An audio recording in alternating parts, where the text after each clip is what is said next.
Hi all, and welcome to this week's episode of Tay Time Recaps for This Is Us, Season 1, Episode 14, I Call Marriage. Let's begin.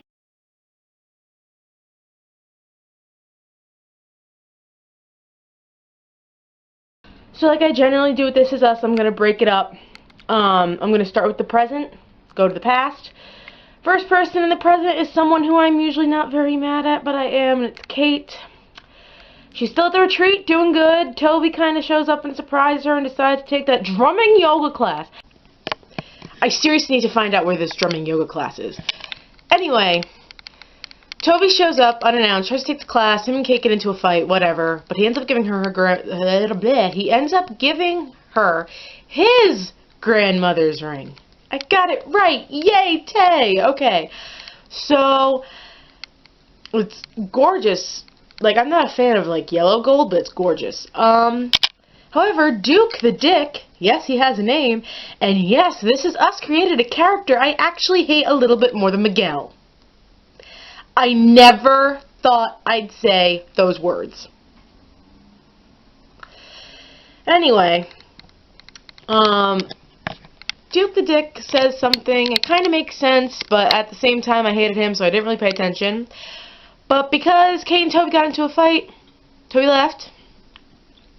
She decided to go to cabin 13 where Duke the Dick is. Kate, honey, no. No! Then comes Randall. Now, Randall, you are still a good person and everything. I'm going to start with the obvious is your job is suffering because of everything. And your boss was right to split the work for two reasons. From a boss's point of view, obviously you've been slacking, so that's one. But two, people can kind of tell when stuff is going on. I think he's just trying to give you a break. So just bear with me on that one, fellow This Is Us fans.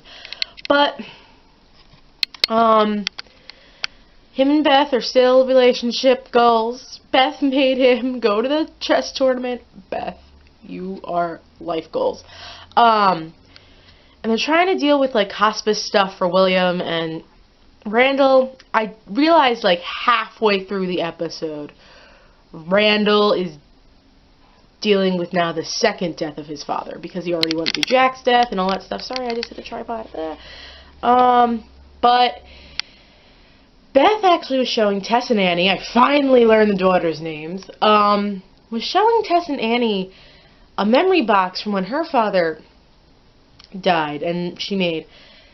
And I realized this morning. She said something very interesting. She was like, I want our girls to be prepared like we were prepared when your father died and when my father died. Is it possible Beth is like the equivalent of Sophie for Randall?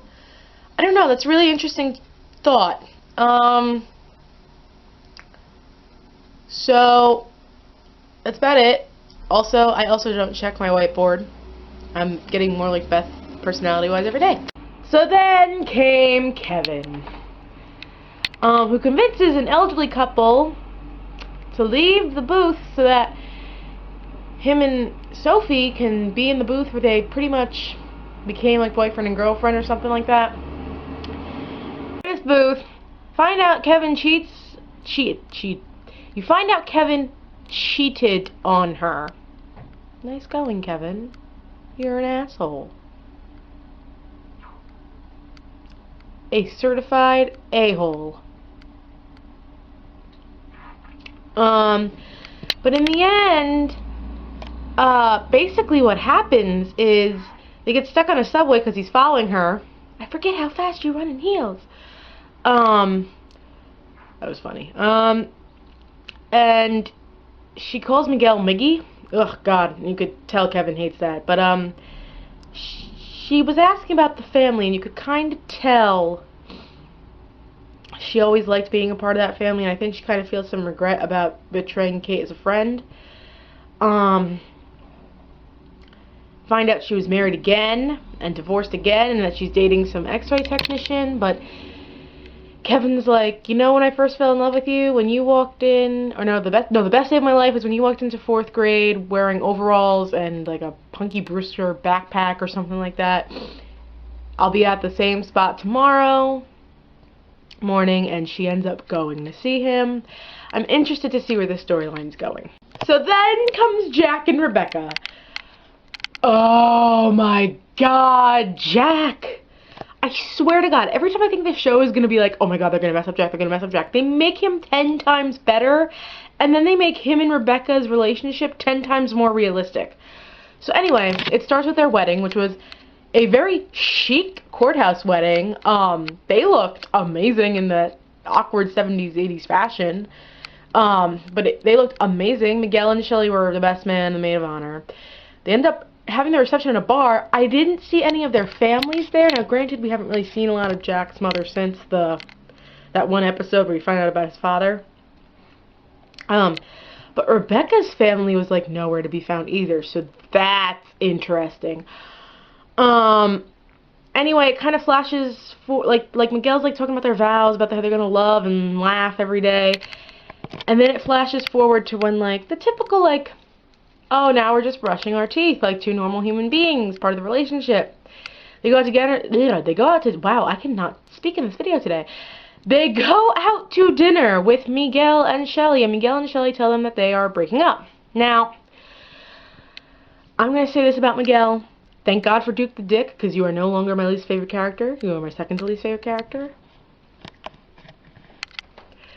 They said by next week, which is episode 15, we are going to love Miguel. Now, I'm going to go into the next part, and then I'm going to continue my Miguel rant. Jack basically confronts him and was like, WTF, dude, why did you guys break up? Is it because you were cheating? Because he was, like, flirting with a girl. And he was like, and Miguel literally looks at Jack and is like, I would never cheat. So, yeah, he was like, I would never cheat. And I was like, oh, my God, you finally grew a pair. That's nice to know. Anyway, he then said this whole long speech that basically boils down to, I didn't want to do the sweet little romantic things I did with Shelley anymore. Something clicked. Something happened. And I was like, well, at least you're honest, Miguel.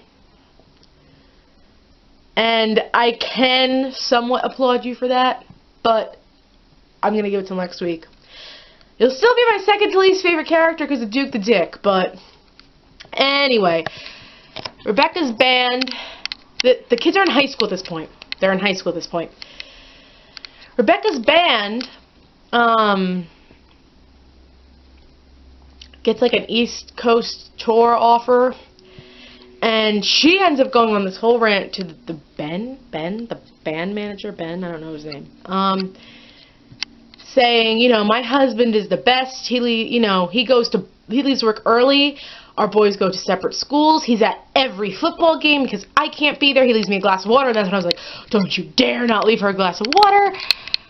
And then she comes home, and Jack is like, I have a surprise. They go to their first apartment that they had together and have a date night, and it's all cute, and they basically renew their vows because Jack found the vows, and I'm like, oh my God. And then Rebecca's like, we got a tour offer. And then the episode ends. Damn you, Rebecca. You slightly redeemed yourself with your speech about Jack, but still not the point. So now we need to talk about next week's preview. First off, episode 15 is apparently this big episode with Miguel. I don't know. I'm still a little about that. Kate winds up going to Duke's apartment. We're not going to talk about Duke the Dick. We're not going to talk about that storyline because I'm a little mad at Kate right now. Kevin and Sophie, I guess, start dating. I didn't really get that vibe from them. Jack and Rebecca have a fight, and I'm pretty sure Jack might actually win that one because he said your ex-boyfriend, which means that guy that Rebecca told off is probably her ex-boyfriend. And then, okay, so William is obviously dying, so I think it's going to be partially a flash forward. Here's the thing.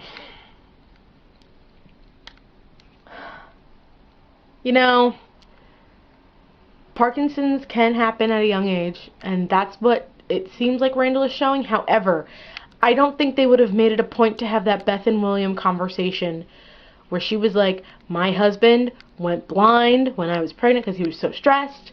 I think that's coming back. And I am not looking forward to that. That's going to be sad. Anyway, until next time, this is Taylor from Tay Time. Please like and subscribe. Have a good one, guys.